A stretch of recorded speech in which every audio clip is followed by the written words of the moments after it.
everybody, this is Richie from the Metal Cell podcast. I'm delighted to welcome Slung from a Tree. I've got Eoghan and Aaron, and I've got Michael as well, the technical advisor. How we doing, Michael? Our manager, yeah. The manager, yeah. And I've got my co-host for the night as well, Howard. Great having you all aboard, lads. Great to see. It's great to see the cast. It's great to see the cast of Love Hate dropping for a chat.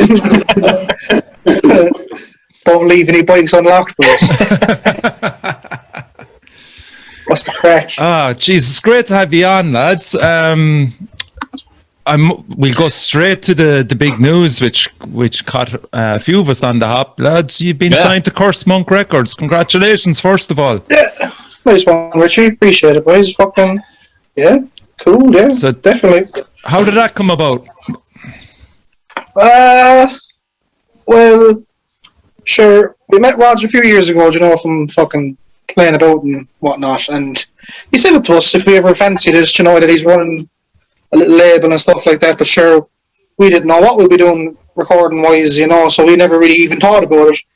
But now we're kind of in the final process of actually making an album. I'm not sure. I was talking to Aaron and I was like, I think it'd be worth a while dropping a message, see what the crack is, kind of, and sure, I texted him and he got back to me the same night and all, so straight away I said he'd be delighted, and sure, we were the same, so happy to be obliged, you know what I mean? It was a chance to arm more everything, kind of, but yeah, fucking, it worked. Great. So, yeah, that's fun. Delighted. That's fun. And when did all this happen, lads? Is this only lately?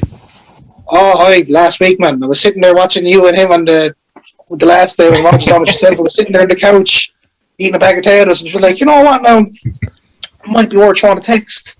Kind of like sitting there. And I fucking it worked like so bad. Jesus Christ, that's mad. And what have you done? Have you just done anything demo-wise yet, or where are you in relation to songs? Or well, like, we've been kind of recording it in bits, and with all the COVID and stuff, and travel restrictions, because the boys from Kerry and we're from Limerick, it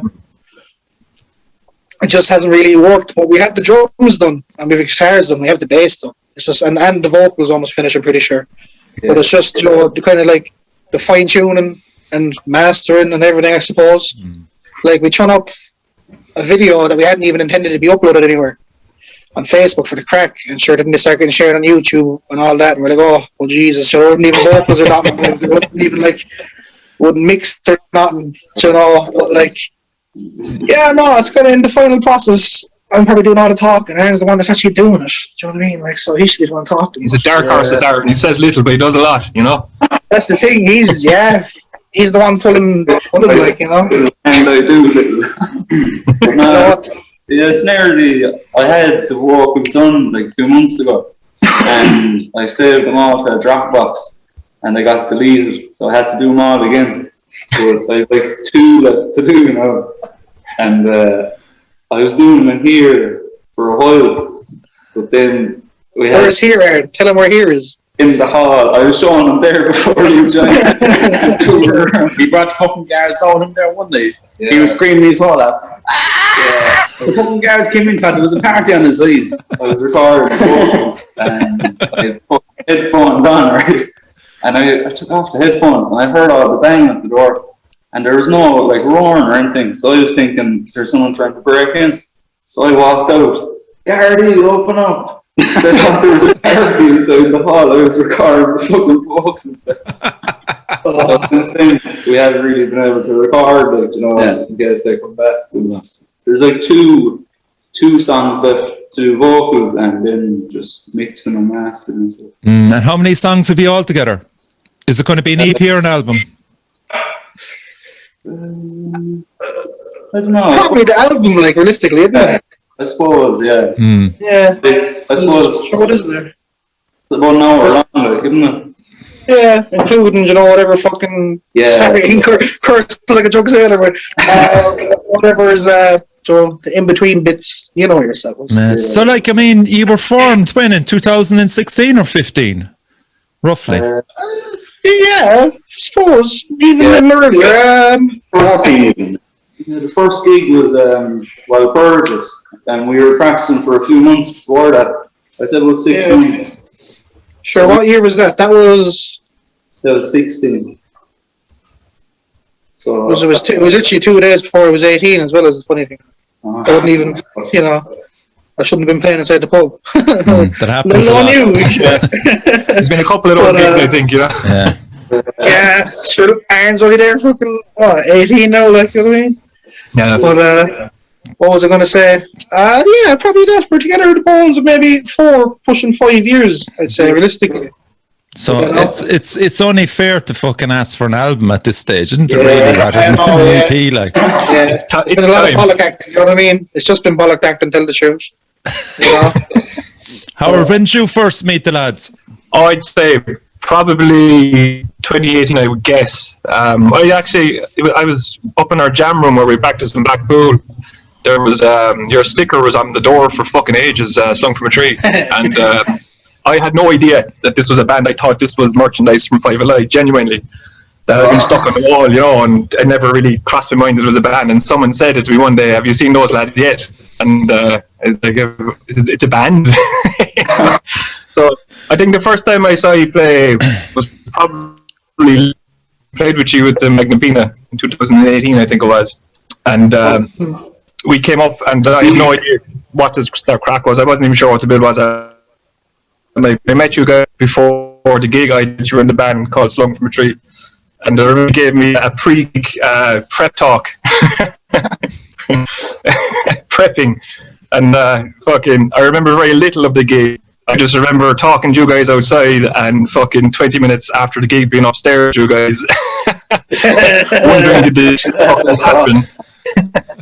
You're stuck with me now. Sabotage your mental state before a gig. Right on the cusp before you're getting ready to play a fucking show. And a quick chat with the lads will put you right. I tested you, that's what I'm doing, I tested you, you know? Jesus Christ. So I think it might have been Monolith 2019 or 2018. And you guys were playing and couldn't believe your age for one. And it was so much, I don't know. You're one of the new bands that came through that reminds me of when I was your age trying to play gigs and just fucking showing up and playing gigs. You look at the likes of God Alone, who are fucking fantastic, and I don't think about good things to say about them, but they seem like they've come out of a box nice and shiny, and they're there and ready to go. These lads rock up, their fucking pants hanging around with their fucking ankles. No leads in order. Fucking 7 pints deep. Fucking, go up on stage. It could fall apart at any fucking second, but it rarely does, and it's fucking great to watch. It's so much fun. Fucking love these guys. Andrew's lucky to even show up a drum kit half the time, like, you know what I mean? So, Can I parry your snare? Can I parry fucking and it's in the nicest possible way. It's not like the asshole bands who just fucking expect you to give them gear. It's like there's a story. It's like, look, you forgot his fucking snare. We had a fucking breakdown there in Charleville and some cunt ran away. It's like, it's like, fair enough. Yeah, have all the snares you want. And what about the name, lads? Did you actually steal that from a Five Will Die album? Yeah. Really? It is, yeah. Shamelessly as well. Shamelessly. Sue us, like, but, no, like, I don't know what to say. With definitely bands that kind of like brought us together, because like that not a lot of fucking kind of sludge-esque bands were around. And sure, when I first started going to the Seas around 2012, 2013, Five Will Die were still playing, and I was like, whoa, I was only kind of just after dipping the toe in with the metal scene and stuff. It's, how do I explain it? Like, it was different. It wasn't, death metal or thrash metal. It was just a slow, heavy. I felt like I was stuck in a tar pit. I was like, oh, Jesus, it's class.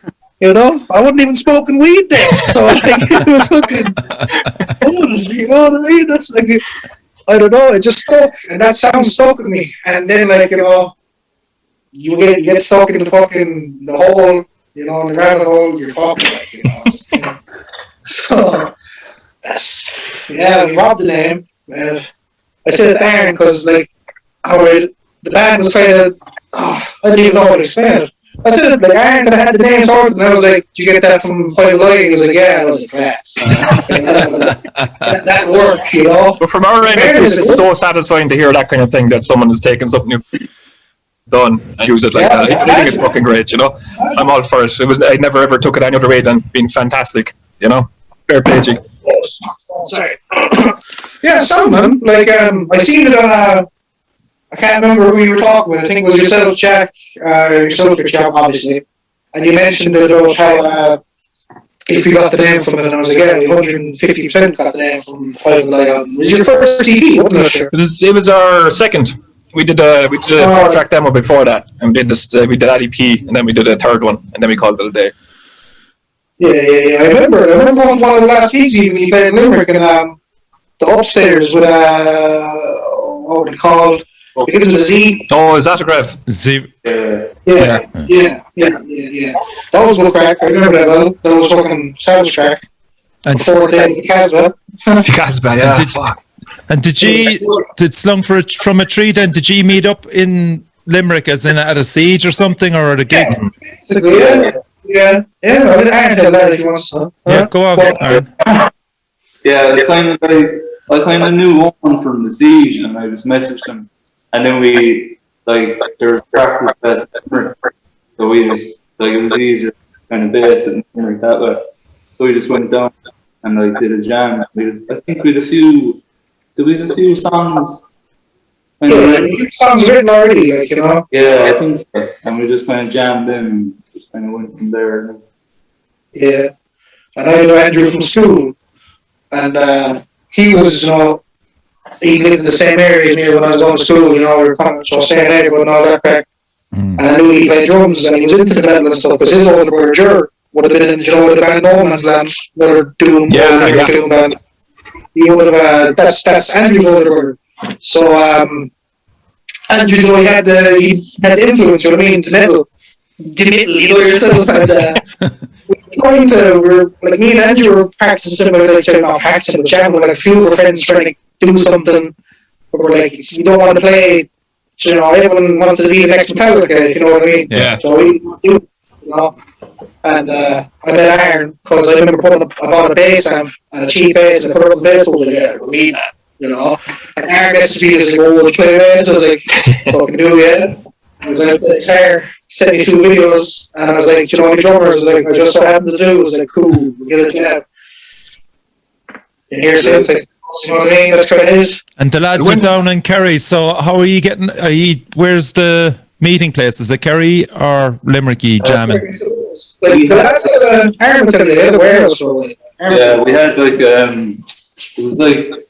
was like just a warehouse kind of, with there was farm equipment and stuff in it. And we had all the amps and stuff inside there for, I'd say it was about 2 or 3 years. Yeah, handy stuff. Yeah, and... Whereabouts was this, lads? No, you don't know Tralee, no? Yeah. Yeah, it's about 20 minutes from Tralee in Big Snag. Okay. Yeah.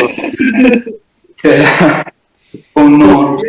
There could be days we'll go up there, and because there's family, you walk in, there could be cattle haulers inside there, the whole place be smelling of shit, like, you know, they're proper angry, like, for sure, adds to the music, you know.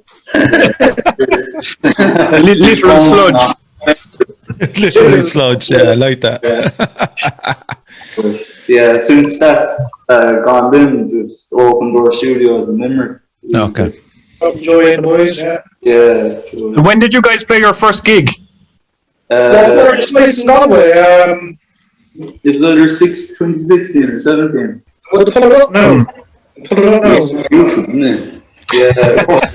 I'll sing it there. Yeah, it's up there. 2 seconds now. Won't be long.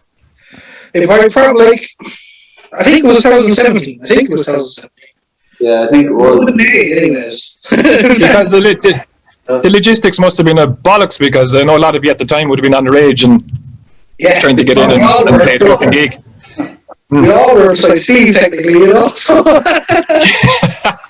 I think once you have Steve with you, you're kind of you're free passing anywhere, you know. Yeah, it's like he looks responsible. A lot of people get out of metal gig like with the parents.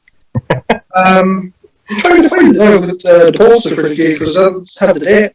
I think it was 17. I'm nearly certain. Yeah, it would have been. Yeah, 2017. Said on that. Yeah. It's Walpurgis nights, yeah? Yeah. 10 minutes of played it and Grey there as well. Who else? I think Owen played Also, they played all the lads from Belfast, not Belfast, from the North. Oh, 3-piece band, class. Nomadic Rituals, is it? Or Magic Rituals, maybe. Venus Sky Leaves. Pilot? Is it your? No. So much for the sun, boom.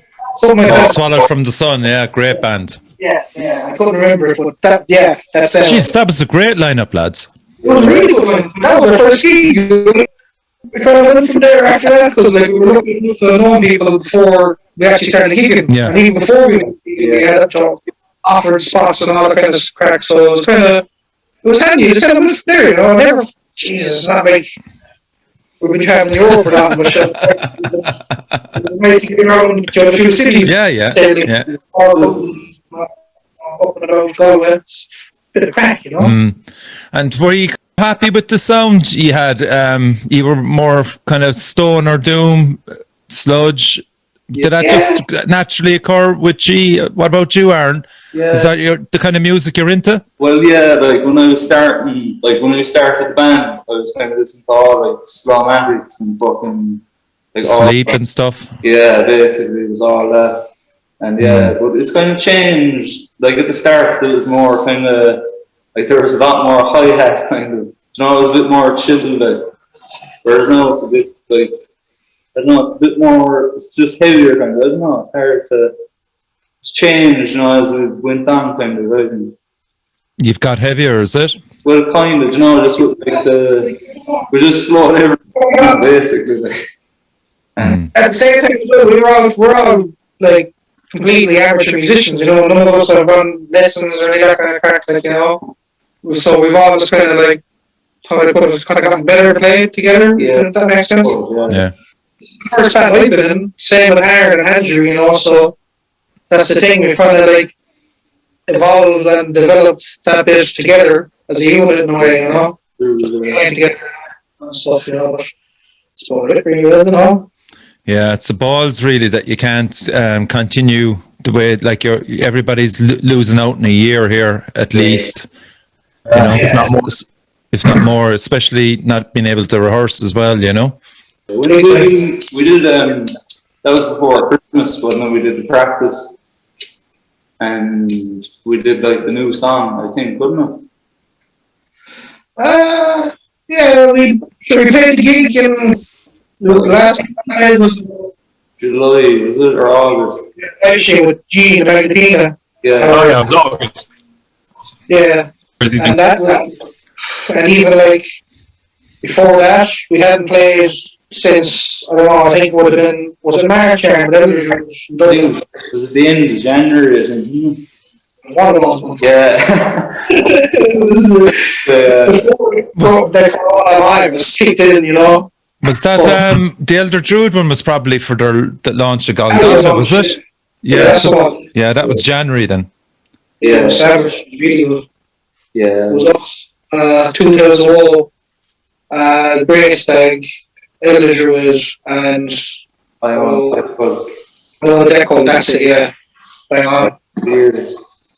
It was a serious lineup, in fairness, for what it was. It was class, it was really good. Yeah, I remember that. I don't know, it was some song in the set, and I was playing away, and the speaker cable came out of the head. So, sabotaged. Fair. That was serious. And it's like the Siege has been really good for all bands, and you've made how many appearances have you made on the Siege? Is it 2? 2. We went to be tolerant, but sure got cancelled. Last Siege. Yeah, it was 2. And the Kicking and Screaming as well, actually. Kicking and Screaming, yeah. We did that with sure it was Howard and the Magdalena. It was great. Yeah, the Magdalena did the same one. Yeah. It's great crack, actually. We were all fucking enjoying the loading in the gear and all the stuff that comes with it. Yeah, that was but It was Just weird. banter, didn't you? You missed the banter, you missed the bit of the heckling here and there, and a bit of crack, like. But it was still fun. But yeah, it was weird playing to kind of an empty place with just the sound engineer and the lads sitting at the side of the stage drinking pints. But it was kind of cool as well in its own way. Well, it was before the man. I was saying she did the same night. People fucking room gigs anyway, so you know. Yeah, exactly. Sound class. That was sick. The sound was great. It was like a big jam. It was really cool. Yeah, exactly. I think there might be plans that you could be getting a copy of those videos for your own. I have a copy already. I downloaded it from YouTube illegally. Oh, nice. Every game. No, there is footage. There's footage there somewhere, and I think there might actually be more camera angles too. But I was chatting to Kieran Cullen about it. He was saying that they plan on kind of editing it up and stuff, you know. So that'd be cool, you know. It'd be fantastic, yeah. That's a great thing to have as well, lads. You know, going forward. Brilliantly done as well. It just the whole series of it was really well done. Dolans are fantastic. They really look after you, you know. Yeah. Yeah, Dolans, yeah, great place. Did you see the latest one they did, or the last one they did with Zilla Cult? That's unbelievable. Yeah, that was premium. Like, that was premium. I was watching that at my mate's house on 4K TV, and we were like, whoa. Twisted. You're copying onto that now. You're seeing one up in Dublin too, coming out every now and again, and you know, it seems like it's a kind of a medium that's going to go forward with everything, even when we do go back to normal. I can see a lot of the streaming stuff kind of maintaining for a few years to go yet, like, which isn't a bad thing. If you spend the money on the camera work, obviously, and the sound, that's you know. You kind of need to invest. That's a good example of that one we just talking about. Yeah, that's fantastic. You know? Yeah. I actually met the lads that night. I met the lads from fucking Zella called the Shardborn, because I was at my mate's house and sure we were chilling out, you know, indulged, I will say, and we decided we would go to the 24-hour, get a few snacks, and sure, we passed home with the lads, you know, walking up, they're all like great, walking with the bags of cans and stuff, and the boys, you know. It was so funny that we happened to cross paths, you know. But, it looked like they had great crack anyway, sure, you know, so that's all good. Yeah, it's a strange one, all right. I mean, I wouldn't be a fan of, you know, paying money to watch these big bands fucking play on streams, you know. It's like, why would you be bothered paying all that money? I know you're supporting the band, but I'd rather just get a few t-shirts and buy the album, you know, rather than trying to fucking watch it on TV and people coming in and out. And I see it a lot with a couple of the bigger bands. Even I think Crowbar just did one there recently, so a pay-per-view, you know, live stream kind of a thing. And look, if you want to do it, you want to do it. Suppose bands have to kind of keep on with it at the same time, you know. Yeah. It is strange. I suppose no one was expecting it. They're trying to adapt to it, you know. And that's one thing. Bad did a really good job of adapting to it. You know, after having to cancel so much, you know, Christ, I could only imagine the amount of pressure they were under, like, you know. Yeah. Even getting alternative music out on a Friday night like that in a venue like that is some achievement. Yeah. Normally you're thrown into the fucking graveyard shift on a Tuesday and hope for the best, but you know, you're seeing these things on Fridays and Saturdays, which is fantastic. Yeah. Like, I don't imagine a lot of bands would have the gear to film that themselves, you see. This is the problem. You know, you have to order a camera crew, you know, and they had a... There's ways and means, but it's expensive. That's the overriding thing. Are you going to spend your money on this? Is it going to work out for you? You know, this is Rich now coming from the camcorder king himself. I'm still waiting for that that footage when I interviewed you up in the corner house. Was it the corner house? Oh man, we did a podcast live in the corner house in Cork, and I hung a was it the roundy? It was the roundy. Roundy upstairs in the roundy. Yeah. I hung a camcorder from the ceiling upside down. I have the footage. There's an hour of us talking before the podcast ever went live, Richie, and they've run out of battery for the podcast. But the stuff we were talking about before the podcast is about 40 seconds worth of it that you could use. Like, oh Jesus Christ! Did you upload footage from the streaming gig? Do we wait? Do you remember you had like the fucking camera car? Oh yeah. Yeah, did you I have a lot of fucking B-roll from now. We were planning to do a sort of a mini thing on YouTube where it shows the elephants, all that shit. You know, all the thing the cool kids are doing. Yeah. So it's a hard way, you know. Well, I've got footage of you guys doing your sound check actually. Oh yeah. 5 minutes of it. I remember. But I do have a lot of backstage stuff, a lot of zooming in and you guys chatting together and doing voiceovers as well. It must be possible. Oh, no. It's like the two guys down the back of the fucking church in the Unbelievables.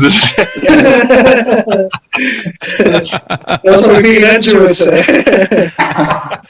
No, I must send you on that stuff. It's all broken down somewhere. Yeah, Or is it? I think you're one of those secret hoarders that just fucking does it on the night and then just puts it aside and I'll get back to it and never does, you know? It's exactly like I told you, Richie, I'm not lying when I say there's about a terabyte of material from 10 years worth of going to gigs and playing gigs and Jesus different Christ. bands. Yeah. A lot of bands should be terrified. Oh god. You're that way that has to clips from that night, like. Oh Christ. Really what happens, I get 20 seconds into something I've recorded and someone says something and I fucking can't. He's gone. That's not going up anywhere. It could be read, you know, out of context, this could be understood in a totally different way. You know, so, I fuck think that. I think probably one of the only few bands that actually could do a right good job of it themselves probably be Andy and the Crawling. Yeah. Yeah. He does a lot of this stuff himself, doesn't he? He does, yeah. Yeah. He's got good. Well, he could argue saying that it's not great gear anymore, but what he has, I think, is good. You know, I mean, you all saw the video for Saline, that stuff. He did that himself, like. Yeah, I mean, see, for a guy like that, I mean, a pandemic, I suppose, is a kind of a welcome break to get some stuff done as well, you know. So there's on the other side of the pandemic too, where it's given guys like Andy maybe a chance to go over stuff and get stuff done, like music videos that would normally take fucking weeks and weeks of commitment when you're trying to navigate the world. Like, but with this thing, everyone's locked away a little bit. I think a lot of people are getting little projects like that done. Yeah. It does suit certain bands like that, alright, yeah. yeah, definitely. You can see it with artists as well, you know, local artists, you can see it with a lot of Big stuff. time, yeah. It's class, you know. Are you doing any painting and drawing, Howard? Doing fucking loads, Richie. Are you really? Fucking, Yeah? like, I am, yeah, I'm like a maniac. Over the last 6 months, I'm like a maniac. I've got again, it's all data being collected. I put on a fucking hard drive somewhere. But I do. I've been working on the Barcelona art for quite some time. I've been doing the Eoghan art as well. Oh, it's Eoghan as well. Cool. Yeah, well, Ed did the original piece, and I'm, you know, making it pop, Shazam! modifying it beyond recognition. Perfect. But yeah, no, with times like this, it's a definitely it's given time to sit down and actually pick up a fucking paintbrush. But I have, I'd say in the course of the last 6 months, I've done maybe 15, 16 paintings. Wow. And hundreds of illustrations at this point, you know. And is any of that going into the Partalon release? Yeah, there's four different pieces that I'm looking at together, trying to meld them into one kind of idea. Getting there. It's just what medium to deliver it in, digital or fucking do an actual painting, bouncing back and forward. Okay. I mean, I told you that, Rich, I have ADHD. I do everything, you know, to a point, and then move on to the next version of it, and then forget about the things I did 6 weeks ago. And, you know, and then like fucking 9 weeks go by, and I find the thing I did the first day, and I use that, and you know, it's 9 weeks wasted of fucking scribbling. Yeah. But yeah, no, it's fun. I enjoy it. But it is manic. It's fucking it is manic, yeah. What about you lads in relation to this album? Have you thought about who you want to master it and mix it? Have you got that far yet? Yeah, kind of. Like, Yeah, we're gonna try. I'm gonna try and like mix it, master a bit, and like if it sounds shit, then we'll just get someone. So, trying to try and error, kind of to see how it sounds. yeah, that's the thing about this. This is definitely going to be, you know, a trial and error kind of thing. Yeah, that's how. Like even remember, like there was one weekend when I came down to record the bass, and like we got fuck all. Like, Yeah, we have to do something. Yeah. fuck's sake. But it's like what you did with Raj there when you sent him a message with Kirsten Munkin, and you know, leave your respondents that I do it. What you should do is have a look at the bands that you're influenced by, the likes of Sleep. See who fucking mastered their CD and send them a message. Be very surprised. Be very surprised. Like Sam, do you know Slab Dragger? Yes, yeah, in London. Yeah, he does like mixing and mastering and stuff. I was thinking him, do you know, like this. You wouldn't go far wrong with the likes of Slab Dragger. We played with them a couple of times with Five Lion, once with Parklone actually, summer 2018. Very nice fellas, and they know what they're fucking doing, and they have that heft, I suppose, that you guys are kind of hinting towards, you know, that fucking wall of noise that you feel it in your chest, like. Yeah, literally. A Slab Dragon sound, you'd say, huh? Slab Dragger are fucking great. They're a 3-piece last time I saw them, and fuck me. They're all 3-piece. Possibly, I think maybe once I saw them as a 4-piece, maybe not. But you know, fucking talking 15 years ago at this point. Is it Slab Dragon they're called? Slab Dragger. What? Dragger, as in like dragging a slab like. Slab Dragger. Okay. Cool. Well, he gave me a piece of music anyway that I'm going to play. Rough. Is it on GarageBand that you did it, Aaron? Is it? Yeah. All recorded on an iPad. And it's called Blazed a Trail. Is that it? Yeah. There's like 2 in the file called Blazed and Confused. The one I sent you. Okay. We had, YouTube, like the instrumental song we put up was that, but without vocals. So this one has vocals. Okay, so we'll give this a listen to anyway. It gives the people some idea of where you're going anyway. Here we go.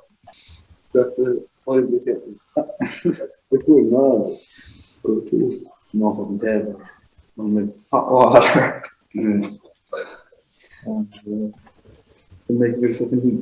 In fairness, if I had fucking run stuff in the bag, I brought up with my tea and all that. Is that playing, Richie? See Richie nodding away there to himself. I like you can fucking hear nothing. He's listening to himself. Can you not hear it? No, I I was just sitting here like... You're watching there, Richie doing something. Fucking classic. Well, I can hear it, so... Very good. Brilliant.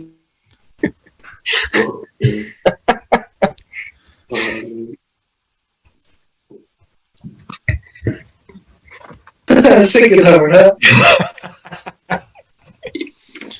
That's class, I must say. And I always ask, can you hear it? And just I didn't bother this time because anytime I do, they go, yeah, we can hear it. Shut up, you know. So none of you heard it. No, not a fucking thief. Fucking classic. Okay. Fucks. Anyway, I'll try and get it. We can all pretend. We can nod along there and pretend if you want. And I am sharing computer sound. We'll try it again. Yeah, it's there on my screen. It's you're sharing. As I said, this is the joys of editing. It doesn't matter. I can get it again. We'll try it here. And I'll just quick bomb here.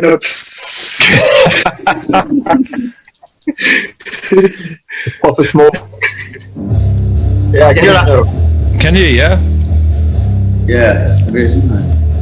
I'll turn it up. Yeah. Okay. Cool.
That's class, lads, isn't it? Yeah, nice one, Richie. Appreciate it, man. What do you think, Howard? Man, it's heavy as fuck, isn't it? Not much. I'm sure you've heard Byron Monkey before.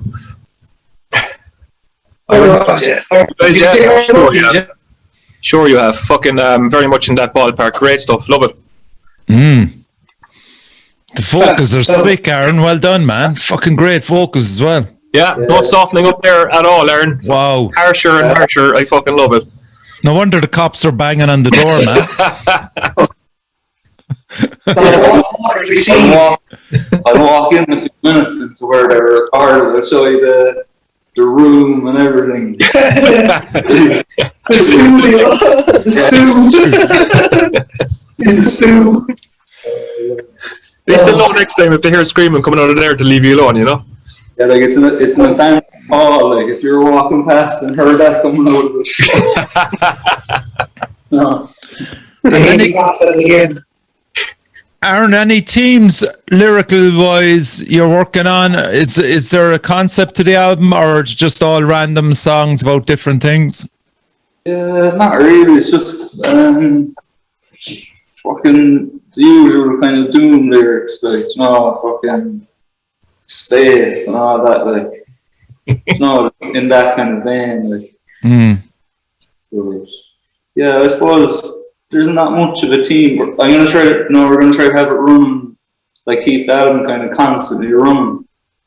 Not have it kind of like in one big part. Yeah. But like, there's no real concept, really, I don't think, anyway. Okay. It's basically just like the set list we've been playing in the past, you know. It's literally just the set list. Like, the thing is, once we get the stuff, it's kind of like how they put to rest for the old stuff, you know. Yeah. So starting fresh. So yeah. Voyage into the Cosmos, I presume, will make the album. Yeah. Oh yeah. Yeah, it's a Savage track. Yeah. Yeah. Basically just everything we've done live. Yeah, recorded basically, yeah. That's all we have. Besides a couple of other songs that's future reference and whatnot. Can't talk about it now. The thing I notice about from your gigs is that when you do play a gig, it's almost at times like one entire song. Yeah. It's very hard to know when you've started and you're going to begin again, which is part of the fucking crack. Yeah. But is that something you're going to do on the album itself, or are you going to break it down into individual tracks, or is this going to flow all as one big piece of music? I'd say it'll flow, like, you know yourself, with the drone parts, big songs. Yeah. You know, a bit of fuckery, a couple of sounds. There's a bit of a bit of fuckery. You know, special effect. You tell when the song's over.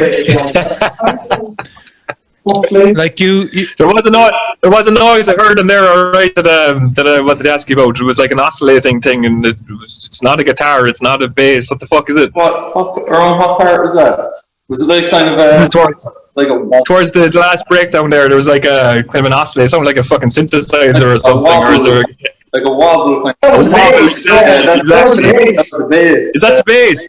Yeah, that's the bass. How we're going I think too many distortion pedals, force pedals.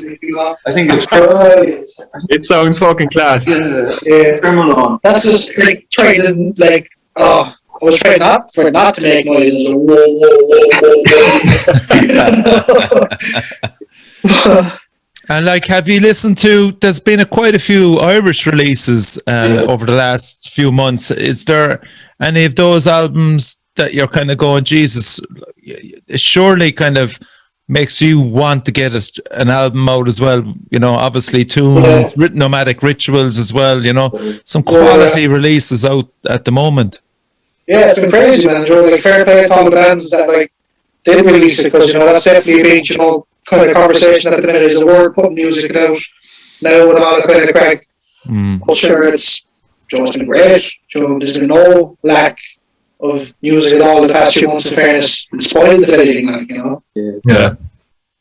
Like, I don't know. Like we kind of had a plan that we would have it put out by now. Sure, we didn't know all this happened. Yeah, when we recorded drums in fucking 2019, wasn't it? Yeah, summer 2019 basically. We recorded drums. Jesus, really? Yeah. Yeah. Fucking Because that was the idea, record the drums, and because drums are the hardest kind of thing to tackle, and then the guitars and bass and the rest of the crack ourselves.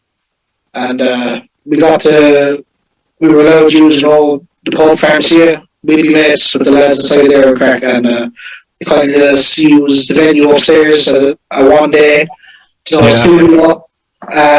We worked with Chris Quigley, and it's great. It's great crack. Yeah. I'd say there was a bit of a challenge, the fact of recording in your local pub though, because like we just kept disappearing for pints and like smoke breaks and shit, where we were on like a tight, have to get all these songs done today. Like you walk upstairs, and like, where the fuck's Andrew? I'm not upstairs. I just like smoking a joint and drinking a pint to give this a flavor. It can be a secret. Howard, did they need you as a manager?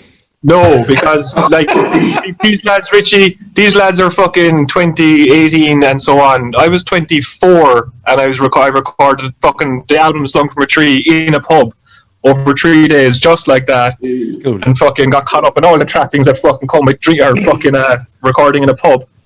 We ended up drinking half the fucking weekend and getting nothing done and fucking all that. So no, these guys are far more advanced than I ever was at fucking 20, 21 or 22. But no, don't ever take a manager. Don't ever change. It's the way it is as you're developing as it is fantastic. You're being influenced by the bands that you're playing with. You're playing on fucking great bills. You're just going up and you're doing your thing, and there's no compromise with you. And I think a lot of people have overtaught their craft, and some of that is necessary. But in your case, I love the fact that Aaron goes, "Yeah, there's no concept space." It's not. I love it, like we don't know our instruments that well, but fuck, we play gigs. That's something you can't teach or you can't fucking train or direct. You're doing what you're doing, and you're doing as good as you're going to be doing it in this fucking state of affairs. I think that's the next step. Get an album out and go on tour when you get a chance, and enjoy it, and don't be fucking worried about That's the plan. That was the plan. You're fucking blowing smoke up your ass saying you're the best band in the planet and you're going to be huge. It sucks, lads. There's no fucking gold at the end of the rainbow. It's a terrible life of bitterness, and anger, and regret. You'll get 50 years into it and wonder what the fuck you've been doing with yourself. That was the best ever pitch I've ever heard for not to manage a band. Fantastic. Yes. Richie for T-shirt, boy. Come on. I'm sorry, Howard. Jeez. That's running, maybe. I'll do his PR. I'll do Howard's PR for him, man. Yeah, we'll have to put that in the album, like it's an interlude. More of it. Yeah, there you go, man. I'll give you the speech there. I'll break down the audio for you and I'll send it to you. I would love to hear that back in some fucking mad form. Fucking weirder the better, Featuring Howard, produced by Rich. Don't do what you're doing, but enjoy it while you do it. Yeah. Fucking classic. Is all your recording and stuff, is that all Mike, stop yawning. You're not that fucking bad now. I just saw into the abyss there of Mike's mouth. Fucking Cam Horses there is on his leave. Wake up the fuck. You just see it now in a few minutes. Oh, go on, boys. Tell us to smoke about 3 drinks.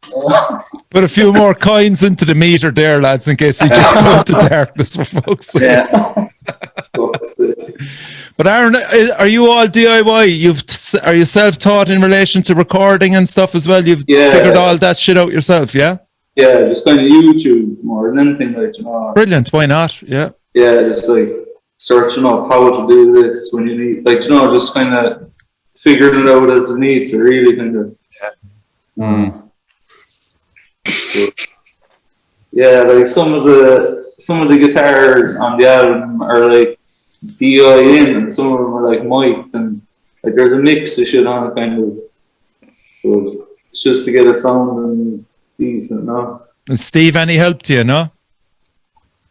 Not really with recording, but we were just like with all the amps and shit, you know. Like there's for recording a load to pick from, like even with different cabs for different or for the same head and shit, like, you know. Like there's a lot to kind of fuck. Any advice there, Howard? Not to use too many pedals. Don't use too many pedals. Break it down to 2 or 3 pedals. It's tone is such a subjective thing, and it took me I was at least 30, 31 or 32 before I settled on a tone that was somewhat approaching what you'd be happy with. I mean, with Five Will Die, I was never happy with the tone. Not a bad fucking thing at all. All you need. I would invest in you know, something simple. What I did is I got something simple, a Marshall head with a Gibson guitar into it, as simple as possible. Anyone who's ever used one of those will tell you that this, you know, it's going to sound good no matter how fucking bad you are. You know, your ears going to sound good. But I would go towards that as sooner rather than later. Get yourself a Marshall JCM head, and doesn't matter what fucking cab you go through. To varying degrees, it doesn't matter what guitar you go through. But you know, especially with fucking fuzz pedals, like, no. You guys are so hard driven that like it doesn't matter. You go through a fucking stereo, doesn't matter what you go through.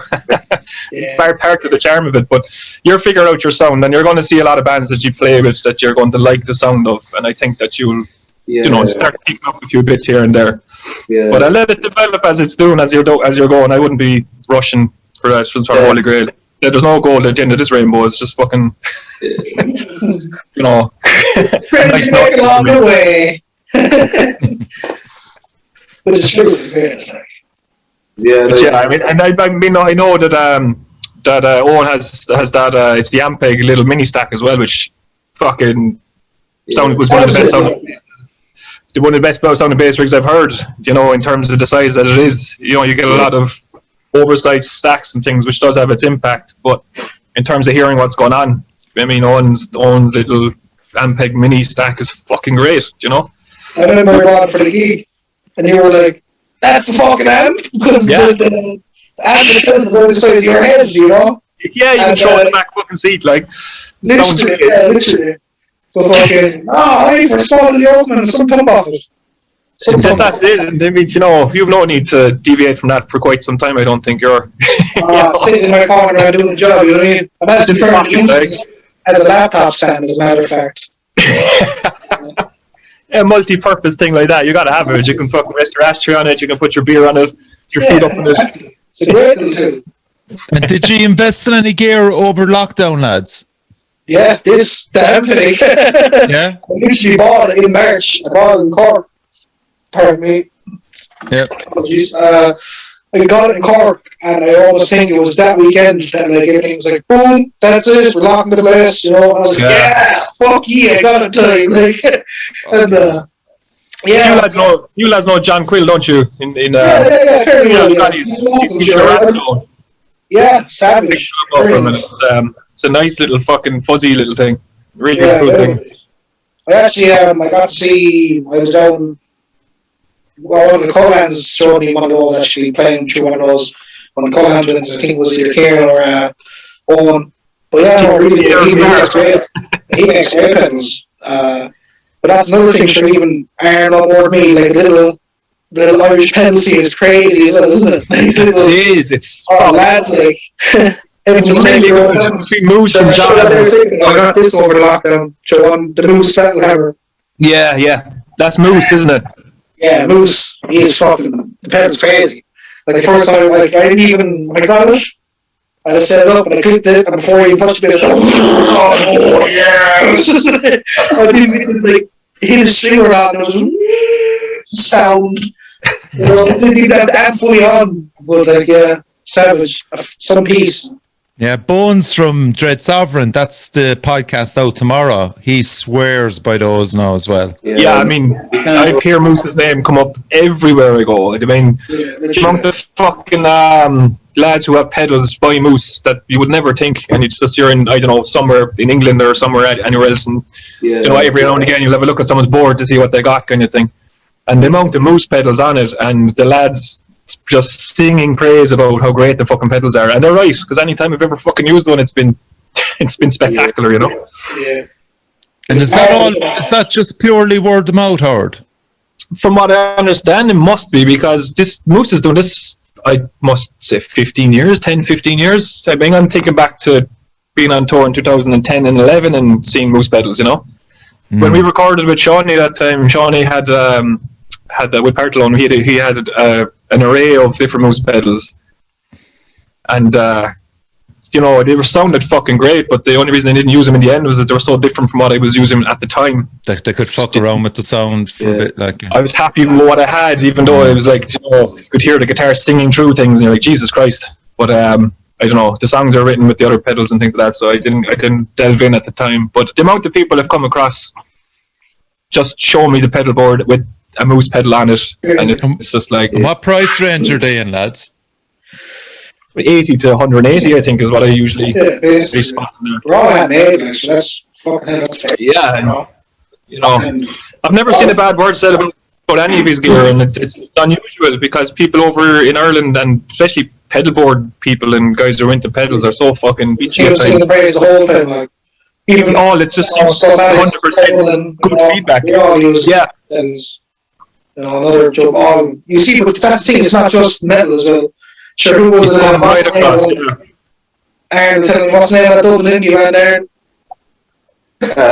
Fontaines. Yeah, we showed up Moose lately. They're recently seen it. Like reviews and from. No, we should use hashtag. You use hashtag Fontaines.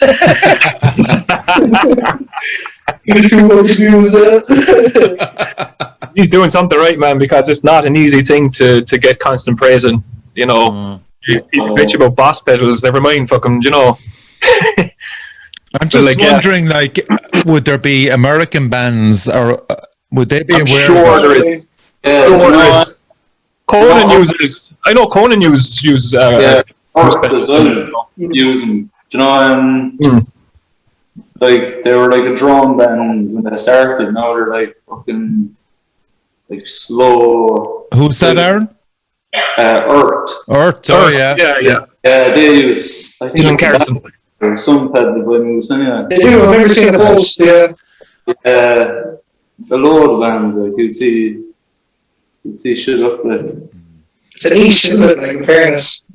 Yeah. It is, and he's really doing a good job in it. Like, you know, fucking, like, he's on the world stage with these pedals, and it's just mad to think. Started back in his bedroom, just fucking trying to make a noise. Like, yeah, there's no like big fucking like advertisement things. No fanfare whatsoever in terms of advertising the commercial side of things. It's just word of mouth, and that's noise. If you say to someone who's pedal, they'll know what you're talking about. You know? Yeah. Yes, it's mad. It's a great story. Jesus Christ, we gave him a nice plug there. Anyway, where is the dude from? Any of you know? No. Yeah. I think I'm not sure. I'd be guessing, but I would guess Galway or Sligo, or just based on the bands he was involved with over the years. I would guess that area of the woods, but I could be totally fucking wrong. Dublin. Probably Dublin at the moment, yeah, but Yeah. Well, I've only got a handful of times. I don't know him that well at all. But like I said, it's a common denominator between bands, and especially in this genre. You just, it's a topic of conversation that comes up quite a bit. Like, Yeah. what pedals are you using? Have you heard of Moose? So, in fairness, like, go on. I'm a Moose as well. I got into a bit like a clone of a Fuzz War. So, like, like pros as well are using it. Like most of the band Moose. No. I was looking at your Facebook page. You're going to like this, right? Do you know how many followers you have on Facebook, right? 666. 666. Did you spot that as well, Howard? I'm impressed with your research, Howard. I took a screenshot of it. I was going to ask the lads, was it on purpose or was it actually 666? Our Facebook page, is it? Yeah. 666, nice. Yeah. I got 666. I was going to ruin it, and I was going to go, and I went, shit, I'm following him already. Fuck, who can I get to fucking put it to 667? I'll take a screenshot first, at least you have one. I have a screen. I'm going to send it to you before someone fucking likes your page again. Yeah, someone's going to watch this, like, this place. Don't even want to listen to music. Yeah, fucking. Whoever likes your page today, fucking block them. That's mad now you spotted that as well, Howard. Classic. I did my research. I looked at the Facebook page. I've done the hard research. I went undercover with these lads, playing gigs with them and everything. Yeah. Find out what they're really like. And you record it all, man. What they're Recorded it all the evidence is fucking stored away in a hard drive somewhere. So, Howard, if you're playing on a bill with Slung from a Tree, what are the big do's and don'ts with the band? Wait till after the gig to chat to them. Okay, fair enough. Be polite and say a nice hello, and give the boys a hug and the whole lot. But don't linger more than 40 seconds because we're walking down some fucking alleyway, and you won't know what happened, and the gig will be over, and you won't know why the fucking thing went so bad, and But other than that, enjoy it because they're cracking lads to play with. There's a lot of seriousness in this game, Richie, as you probably know from interviewing so many different people across all the genres that are inside this small little genre we have. But the lads are on the other scale of things where they just seem to want to have the crack, and it's infectious and it's fun to be around. And I do thoroughly enjoy seeing the lads on the same bill as ourselves. Because it's one of those gigs, there's going to be no fucking hassle. The boys are going to rock up. We're going to have a good fucking time. Play a couple of fucking shows and then get the fuck out of it. I love it. Cool. Cool. So, lads, he towel over his head, crying in the corner, trying to get himself in shape for the gig, and wants to cut himself because the fucking thing didn't go so good. Where he's like, get over and have a beer. Hold that there, man. Hold that there for me, will you? And who came up with the logo? Actually, That was that's class. do you know the band Chubby Thunders Pushmasters? I have a poster upstairs. Would you believe with them on it?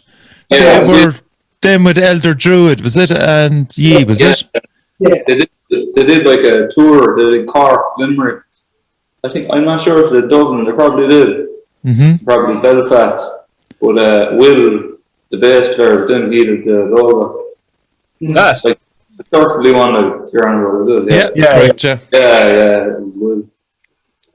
And Just kind of after the gig, up on Facebook, really, I seen like he was sharing. He has like a design page, and there's a few cool looking ones. Like, and I just messaged and got it done. nice. Yeah. And are the gigs that you've played, lads, that you actually can't remember? It's, I suppose. I can remember all. Just tell the truth. Mention the band that Chubby Thunders gig. Fuck me, there was parts of that was a blur, alright. Yeah. And Christ, that was a heavy one. Metal United that was a comic. I saw you that day, actually. Yeah, that was in Cypress Avenue. Yeah, You probably saw the lads going for a walk. they were walking in the middle of the gig, tell the truth. You know what I mean? But you were on, what time were you on? You were either on at 12:30 or 3:30 that day. And Actually, I remember. I think you were there on, and I think was Andrew there. The two of you were there, weren't you? yeah, I think. Yeah, you came up with Jack, and then me and Steve were booking a hostel, and we had to get a taxi in, and the traffic was like reckless. So the taxi driver was going down one-way streets and moving fucking construction to get us to Cyprus Avenue. And then we went in. I think we were like 5 minutes late setting up or something because like it was like yeah, we were fucking. That was a quick one. Like, which the man was telling us to get out of the minibus and move the road closed, the pedestrian out his own. Jesus Christ. But yeah, that was. It is a cunt spot to load in on. It was a logistical nightmare during Monolith because they do close the street there. They put the barriers up. Yeah. So you can't get up to the venue and load out the gear, which is a real problem. Yeah, I remember. I think it was Monolith, the Culhans, that had like a wheel trolley thing for moving out the gear, and I was like, yeah, oh, it's perfect, really, for that. But can you pull? It's not whether it's like a street up. Like if you came out of Cyprus Avenue and look up left, can you park down that way? Can you come down by that way? you can go down that way, but you'll have to. There's nowhere to park. There's a few loading bays, right? You might get lucky with. Yeah. But when they close the street, you can't even get as far as there, you know. Oh, fuck Yeah. But it's grand after 4 o'clock. You can actually pull up outside the venue itself. But if you have the gig starting at 12 or half 12, you really are. It was. You know, when last time Monolith happened, we were kicked back an hour or two because the gear didn't show up. oh, And then when it did show up, there was the logistics of getting it to a door that we could load it in from. yeah. You know. But you know, you manage these things. But it's a great fucking venue to play in. Just wish it was a bit more accessible. And lucky you got to play the chance to play as well, like all renovated, so class. Yeah, he played there a couple of times, have you? Yeah, Twice. Twice, yeah. Yeah, because The first time it was the first model, the second time was that maybe ages. Yeah, that's right. yeah. But yeah, no, it was class, really cool. I remember passing out in the back room. They really comfy couches and Yeah. Oh yeah. The green room. after they did long walks, you know, and sure, then I throw my head back and I conked out and off I went. And I woke up then to someone taught me this, like half some.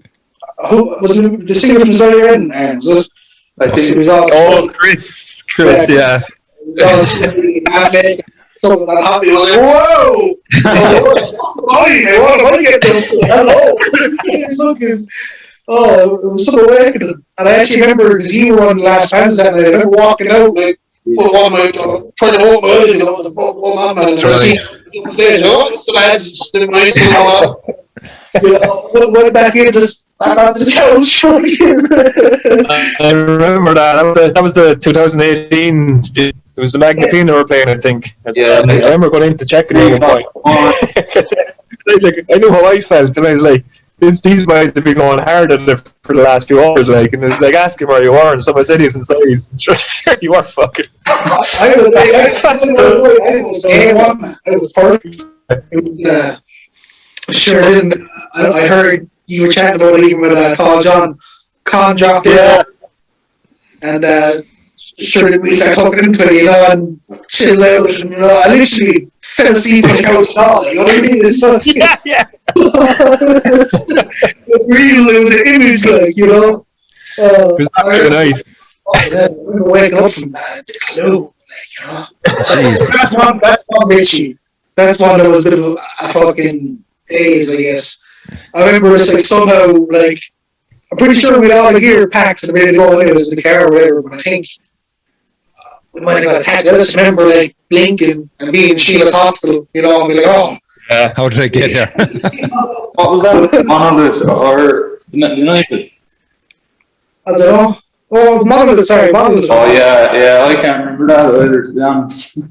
Yeah, we went down to the box there. There was the three of us, and there was a couple of others with us too, I think. and across from the old Phoenix there, Richie. Yeah. And we went out there for a chat. Yeah. No, a 10-minute chat, and sure, fuck it. Must be there 40 minutes. Yeah, we walk over, we're sitting there by the river, like, oh, it's nice. Got comfortable, like. Yeah, literally, we were here, and we were looking at phones, like, fuck you. What fucking time was this? Jeez. I remember that, right, yeah. It was a really nice day too, sure, wasn't it? It was a fucking lovely day. The sun was beating down. It was, yeah. It was a beautiful day. Yeah. I was interviewing that day, yeah. Yeah. Were you doing the 2018 edition as well, Richie? You were? I did the Metal United and one Monolith. Yeah, I think that this was the first Monolith. We had the Magnapino headline of that year, and it was a lower key affair than it was the following year. Mm. It was still a great weekend of it all, and it kind of gave us the incentive to move on to the next thing, and certainly give Con the confidence to try something. Yeah. But I just remember that day at that point could have gone in one of 7 different directions. I'm just glad we all ended up playing a fucking gig at the end of it, you know? Yeah.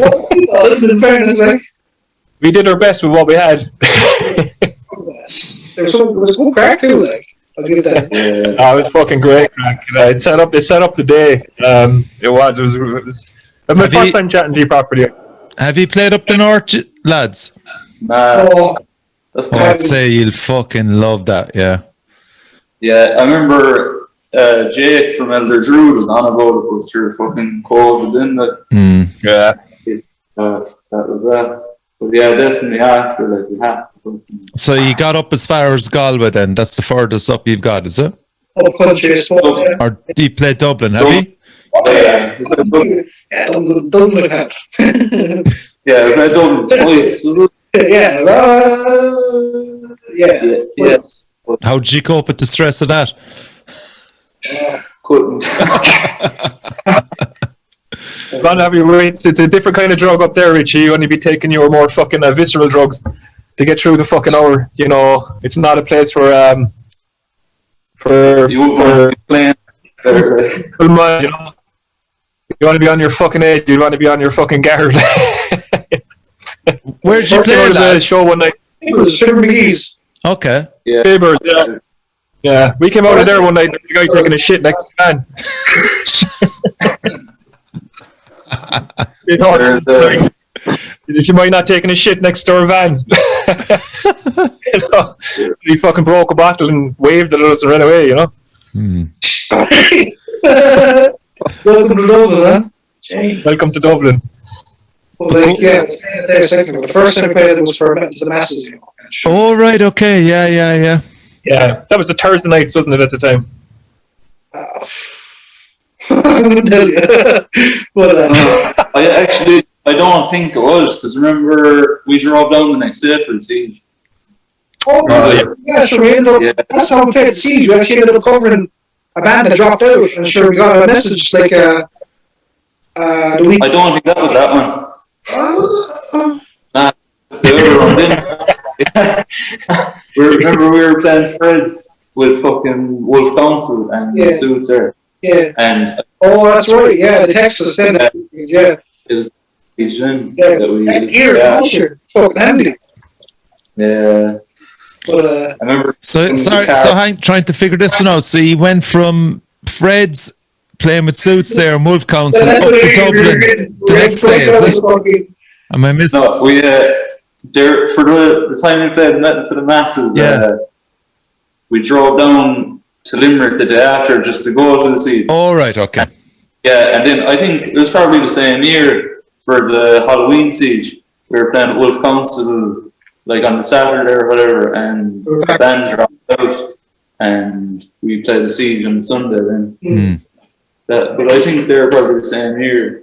Yeah, they probably are. It was a rough weekend, but You got through it.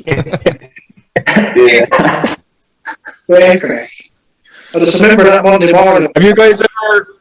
I'm not sure if this is correct or not, but I'm sure I saw a poster for you guys down in Clorglen at one point. Did you play down there? Yeah,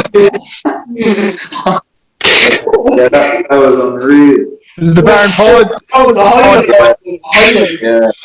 one will tell you about that one. Man, that is one funky fucking place. It's like it's you know, Yeah, and it was- you're it was talking like- 60 mountain country. It's fucking insanity. I It's love amazing it. kind of shit, man. You know what I mean? We played there maybe 10, 15 times in the last couple of years, and like it's we've had the same it's as Wild West. The Wild fucking West down there. It's mental. I love it. But I remember seeing your fucking name up in the thing and telling a few lads to make sure to go check it out. Was it Battle of the Bands or something? Yeah, it was like the night of the fucking storm as well. There was like a red one.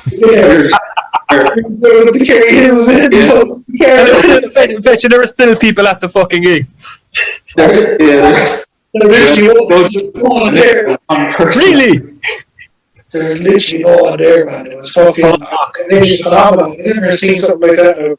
But like we were right on, sure, what was his name? I can't remember. The place is actually cool. It's a savage little spot playing. It is. It is wild as fuck. It's literally a barn, Richie, out the back of a pub.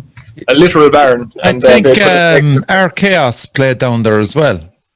a couple of Cork. bands played down there last summer. There was a Battle of the Bands that had like Red Sun Alert were meant to Red play. Sun Alert. Yeah. Yeah, they played with us at the same one, but they had to pull out because of the fucking weather. They said they wouldn't chance. Yeah. We thought Yeah. one stage you up there. I didn't know it was one. Yeah, they were, Sure, the gig didn't start till fucking. How many bands was it playing? It was like only 3 or 4 bands playing. We didn't get on to the bed till like 12 o'clock. That's a joke. It was actually fun.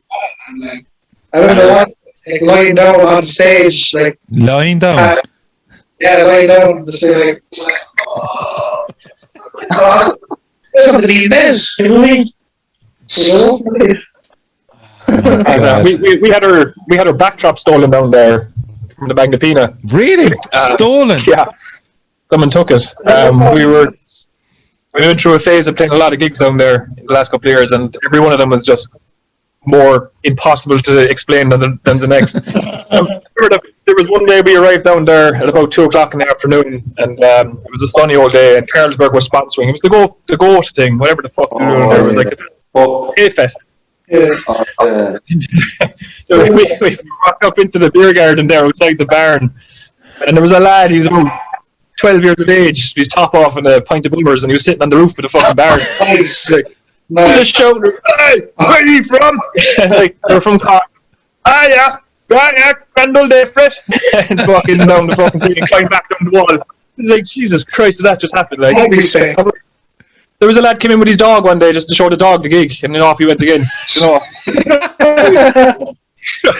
it's fucking mental down there. Like, these are the things I can tell you. Like, Yeah. but fuck me, man. I've seen some stuff down there. I never see as an adult. I know exactly what you mean. Yeah, fucking, it's an experience. Like, but yeah, Come on, Aaron. You're from that neck of the woods. yeah. Just every day for me, like, basically. Yeah, you fucking scramblers not flying past you. Horses. Yeah. it's mad that there's a lot of music down there, you know, because there is a lot of alternative music kind of happening down there, which just seems like the most odd place for that Yeah. sort of thing to happen. You know, There's a bit like there's really nothing in the town here, but mostly wedding bands. Yeah, go on. Wow. Talk your shit. My father was like, go on. oh yeah, my father. A band called Hank Pope and his Black Magic Orchestra, and they were fucking. They did a backup band for. They were a backup band for a few. They were doing a gig there with U2 one time, but like they were way down this obviously. There was a couple of bands playing, and they. Yeah. There was a couple of good stories. They threw top of the pool table out a window, one of them, and they fucking unscrewed the toilet from the bathroom and threw up on the stage one day, and they started fucking standing on the bench. But Jesus. very artist. And what were they called, Mike? Hank? Hank Pope and his Black Magic Orchestra. As you might find a bit in SoundCloud, it was kind of punk rock back in 93, 4 kind of. So they threw a toilet bowl up on stage and stood in it. Yeah. Take notes, yeah, that's a great idea. It's amazing how stuff comes back to haunt you, right? Because I'll tell you a good one now. I was in Amsterdam. Fuck. Yeah. That's how we know it's there. And we'd Weed is right. Weed. So there was that and some tabs as well taken, and we went to see Mudhoney in the Paradiso, which was a famous venue in Amsterdam. The church, isn't it? Yes, the correct. Rammstein video comes from there. Yeah. Really? Okay. Rammstein did Fire video, I think it is. Okay. Jesus, grand. Anyway, Great spot. so a great night was had, and somehow or other, I came round and I'd both my feet in a toilet, and I was flushing frantically the toilet onto my feet. Jesus. Only Amsterdam. I have no explanation for that, but it's just that the way that just came up there with the toilet bowl and people standing on it. Yeah, that was Mudhoney in the Paradiso. Experience. It's Yeah, I never found my shoes either. Just went barefoot around Amsterdam for the rest of the night. I went straight down the toilet. Sure, I only went over there last year. I think it was to go over and see Sleep. Oh. Yeah. That was a holiday. Fuck me, that was a holiday. And like, even I think I was there 4 nights, and they were playing the third night, and Christ. You might as well be sitting at home fucking pulling the lad off yourself as going to see a band opportunity in Amsterdam. I remember going to the venue. I remember we were trying to find a venue where it was, Amsterdam's a small enough city with so lanes and lefts and rights and backs. It's such a compact city. It's actually you walk past something twice rather than realizing that you're looking for. But we're walking around looking for the venue, and we got there anyways, and big enough spot, Milkweg. Milky Bag, yeah. Yeah, I probably pronounced it there. But actually, I think there's more than one stage, because when we were there was kind of like a couple of different lines, and we were like, oh fuck, I wonder which one it is. We got around the corner. Followed the smell. The smell was the puffs of smoke, and I was like, yes, it's that. So then we go in, a band, I don't know if you know them, Fair Overlord or supporting them. They wouldn't be metal or nothing, kind of like an alternative, kind of like a shoegaze kind of a thing, that kind of like music, if you know. But I got a serious spot literally right in front of Al, the bass player. I was only a meter away, I was right in front of all the bass monitors and everything. We were lucky enough to find actually get to go somewhere and get earplugs. We never had 3 earplugs. We were like, oh shit, we're going to see Sleep and we have earplugs, Yeah, true. We were inside there anyways, and Fair Over were playing the tables. They tried to go outside that big, I won't even lie, a big, large giant. I was planning on starting up. Super size. To drag it off, because I knew that's what the set would be over. I was like, yeah, you want to 3 times off this and put it back in my pocket. But like, by the time it came, I was like, check my pockets. I was asking next to me, is it you want a lighter? Then I seen some feet next to me with changes notes. They take a big rip off it. There's a security guard coming up. They're coming with me. The fucking smell of weed out there. It's unbelievable. It's crazy. Especially when there wasn't a lot going on when Fair Over were playing. But they stopped and took the gear off. It would have been another 45 more minutes before Steve came on. Well, for the whole duration, they had like a space chatter kind of thing. The songs will Breaker 1, 0, all this shit in the background. And the second got there, you can see the puff smoke coming up and smelling all different shit. You're like, what's he smoking on? It was an experience. I'll never forget that one. It's class. But sure, Howard, you were at Roadburn, Roadburn is like, lads, honestly, it's like it's like fucking 20 Sleep concerts in one day, They played 2 sets and all the last Roadburn, didn't they? Bands generally do if they've travelled that far. One year there was Cult of Luna played I think they played 2 sets. I could be wrong. Amenra played 2 sets. Neurosis played 2 sets. Yeah. And in between it all, you just find these gems of bands you never heard of before, and they're all kind of in that kind of weird, alternative, experimental genre. It's weird. It's really cool. But you have all the vibes of. I suppose to a person coming to Ireland, it'd be like them going to Dublin and not seeing Galway. You go to fucking Holland and you go to Amsterdam. It's like going to Ireland and going to Dublin. But if you go outside of the place and you see these other places like Roadburn, where is in Tilburg. Tilburg, yeah. And Tilburg is a whole different city than fucking Amsterdam in terms of vibe, layout, and experience. It's worth doing sooner rather than later. I'd highly recommend just going as a punter and enjoying it. It's so much fucking fun. Yeah, we're planning on going back to Holland. We were going to go to one of the cities, like, you know, because Amsterdam's cool and all that, like, don't get me wrong, but it's tense, you know, for a small city. Can be, and then after dark, it can get, there's a bit of an edge to it in certain parts that you'd want to be avoiding, like. Fucking right, man. You know, I had a knife pulled to me over there one year, 2002, I think it was. I was there with the drummer from Parklon at the time, and I was on the main street at about midnight, and the guy just whipped out a knife and asked me for my change. You know? Happened to me as well, yeah. You know, and I died about 40 cents in fucking coppers, like, and I just gave him the fucking copper. But I didn't realise how serious it was, you know, because you're so fucking out. It was fucking, they stole €100 off me, I think it was, out of my wallet. But you learn less in those places.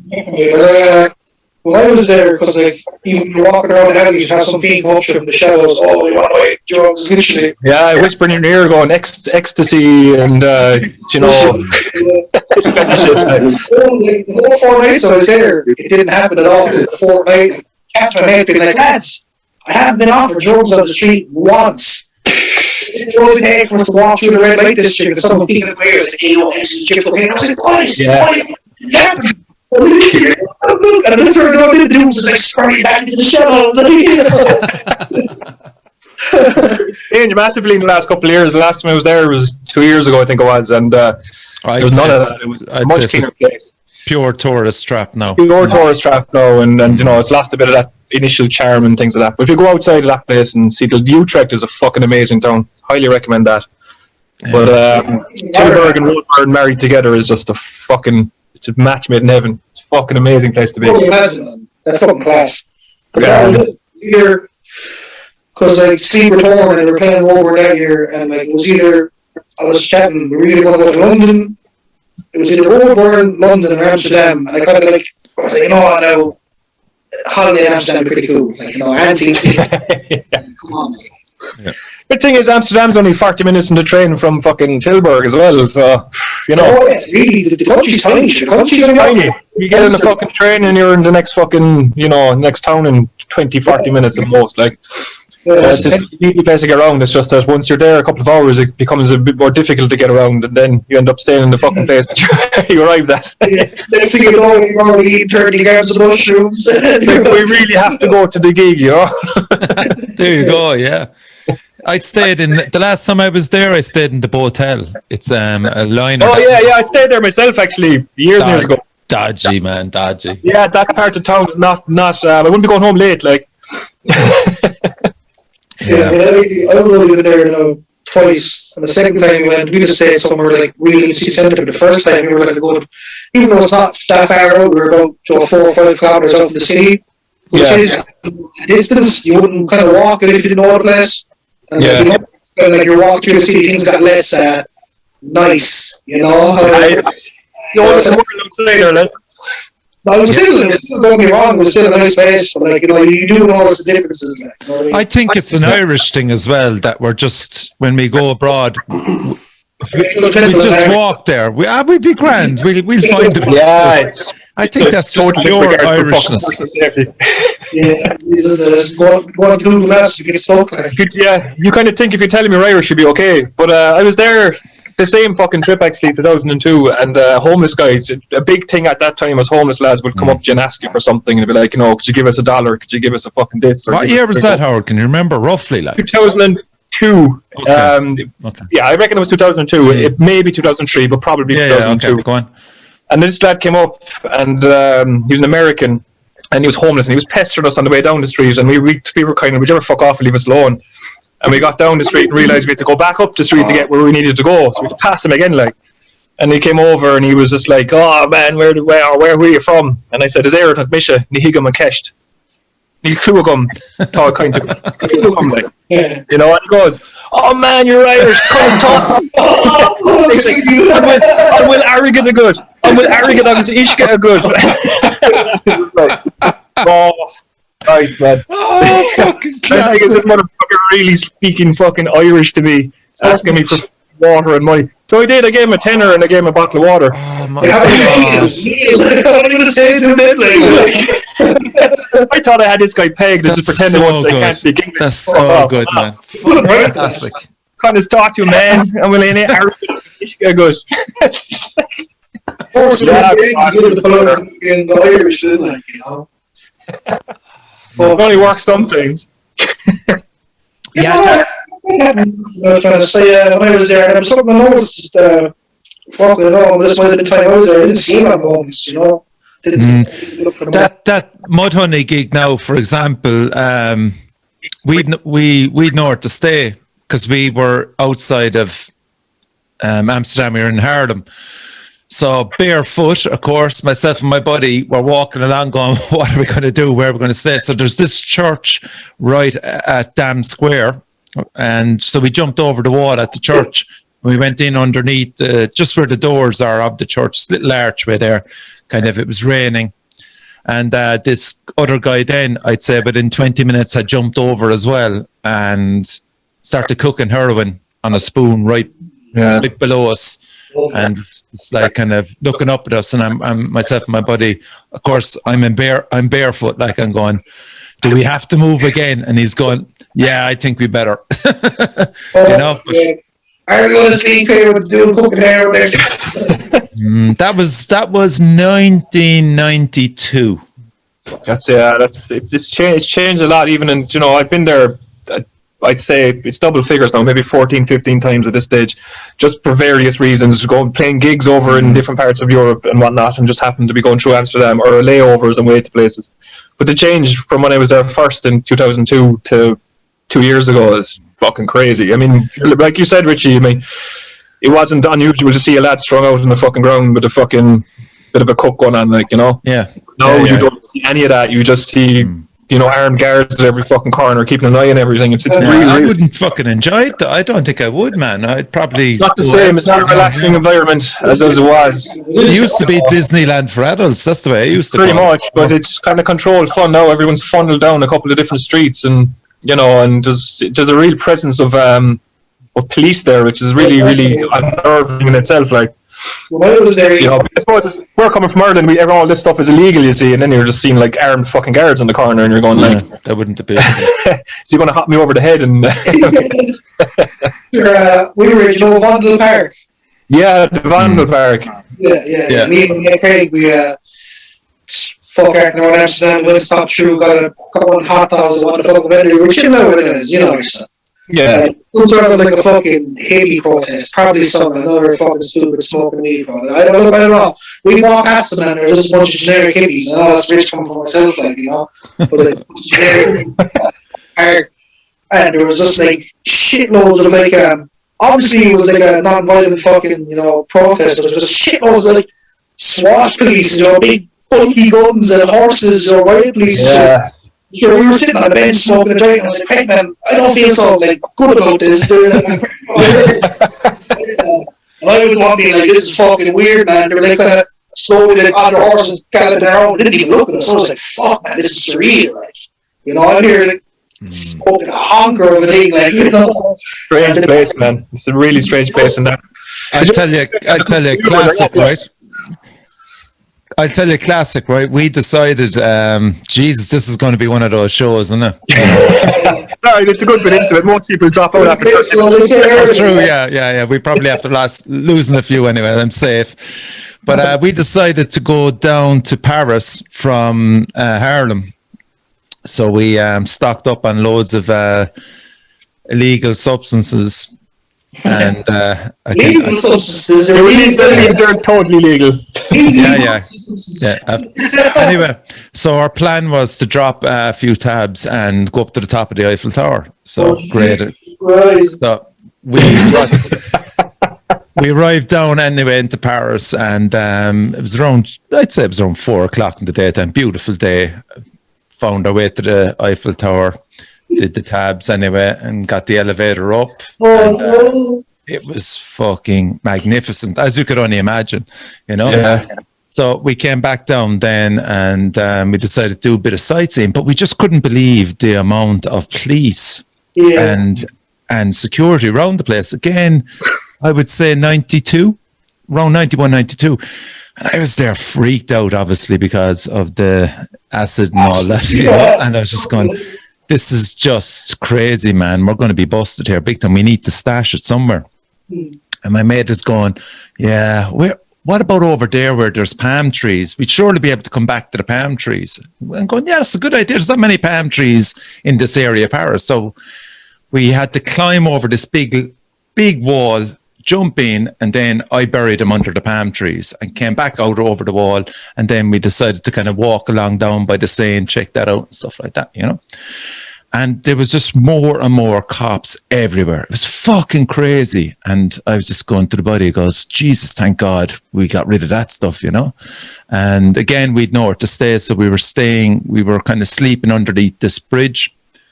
And the next day, anyway, we come up, right? And it's just jam-packed with thousands of people and cops everywhere. And the Tour de France was finishing that morning. Right, or that day, or whatever, you know. And I'm going, oh, and typical, like, just didn't have a clue what. Like, everybody that was into sports knew that it was finishing that day, like, which is also You couldn't Google it at the fucking time either. Like, which was also Bastille Day as well. So it was just fucking crazy, right? So the main worry was then to try and find our way back to where these palm trees were. So we eventually track our way back to it, and it turns out it was at the back. I buried it at the back of the Libyan embassy, which had the palm trees. back in the Gaddafi era, like. So literally, we couldn't get it, like, because there was armed guards at the front of that building, but at the back where I scaled over, I was on CCTV the whole lot, everything, just. Man, you just know Gaddafi was sitting down watching this, like, you know, the boys brought him a fucking video of a lad burying something. Imagine, Richie, fucking Gaddafi probably took those drugs. He was like, what is it? And the lads were, it's LSD. And he was like, fuck it, fly it over to me. To the back road, the guys, yeah, mad.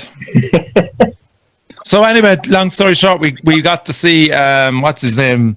Someone else completely. Was it Delgado? Is it Delgado? Is it? Could be fucking. I remember Stephen Roach and Stephen Kelly from those eras. Yeah. So it could have been Delgado. For some reason, it's sticking in my head. Anyway, yeah, it was a big. The lads probably don't realise this, but like the Tour de France in Ireland in 1992 was one of the biggest fucking things that had ever happened to anything, because we had 2 world champions in the previous couple of years, and it was like it was a huge sporting fucking fever here for a couple of years. Everyone was into the cycling for a while. Yeah, and here I was roaming around, not even having a clue that it was finishing the next morning. People were killing for these fucking, you know, just to see it even. But here we were, like, fucking up on top of the Eiffel Tower going, Tripping ball. I think a bucket list for me, lads, is to do a gig with Slung from a Tree in Holland somewhere. I think that would be. I think I'd be okay after that, you know. I think I'd be okay with retiring after that. Yeah, that would be one last bad weekend in fucking. I'd be happy as well. Yeah, I'm done. Fuck! Jesus Christ! I don't know. I wouldn't be held accountable if I was over there in terms of the gig, like, you know. No, I thought the same. And I remember the first time I played over there, I can't remember exactly where it was because they're all melted into one fucking show at this point. But we travelled 8 hours to Utrecht to play a gig, and we played a gig in what's it called? Someplace Kaiserslautern, I think it was, down in Germany, in the west coast of Germany. And we met a homeless guy the night before, and he gave us a nod. I'm sure we smoked and all, we didn't think anything of it. But the fucking thing was dipped in acid. Oh, sorry. You know, we had 8 hours in a van to get to a show in fucking Holland to play a gig, and like I remember arriving in Holland and just being in a different dimension and being literally asking someone point me in the right direction, and I'll remember the songs, you know. You go hard quick there, and then you stop and you're just going, oh, I want to remember what's going on here. Yeah. You know, you'll be fairly conscious of yourself. You won't do the dog in it. You'll fucking go there and you'll enjoy the experience that it is without fucking yourself up. But a harsh lesson to learn: don't take a nudge of anything from a homeless person and expect it to be what they told you it was. Yeah, definitely. Solid advice, solid. I'm telling you, he's just your manager. He is the dude. We're stalking. Man, I'd be stopping the fun, you know. You go and enjoy it. Say yes to the guy. You learn yourselves. I learned myself, you know. I said yes and I regretted it. I didn't really regret it. I regretted it in hindsight. I didn't regret it. At the time, I did. When I was sitting in the fucking bathroom in Brussels watching the floor crawl around my ankles. Hey, true. I regretted it then. It's better than standing in a toilet bowl, though, and flushing frantically. You're trying to flush yourself. I've never been that far gone already. Fuck's sake. So, with that, lads, I'm going to thank you for coming on the show and bringing back some memories for me as well. Great. Thanks for having us. Nice one. You got through the bottle anyway, lads. I wouldn't doubt you, Howard, man. You got through the bottle. And from myself and Howard, we both fucking are delighted that you're signed on Curse Monk Records. That's a great fucking positive step. Fucking fantastic. It's greatly appreciated. And we'll... I'm looking forward to catching you when things go back. I really am. Yeah, it'll be class to see you. Things are back together. Yeah, we'll meet down there by the docks again across from the... Bang me a text. I might have come out. I might come out of retirement. So you've been listening to Aaron and Eoghan from Slung from a Tree. Mike, the sound advisor, tech guru in the background. And I want to thank my co-host as usual, Howard. Cheers, lads. Pleasure as always. And as I said, we look forward to hearing from Slung from a Tree. Hopefully before 2021 is coming out anyway. From what we heard anyway, Howard, that little 2-3 minute track sounds fucking great potential on that, man. You're on the right track, lads. Fucking keep the course, play the course, and enjoy it. Yeah. Cheers, lads. You've been listening to Richie from the Metal Cell podcast. Hit that subscribe button and take care. Look, Richie. Cheers.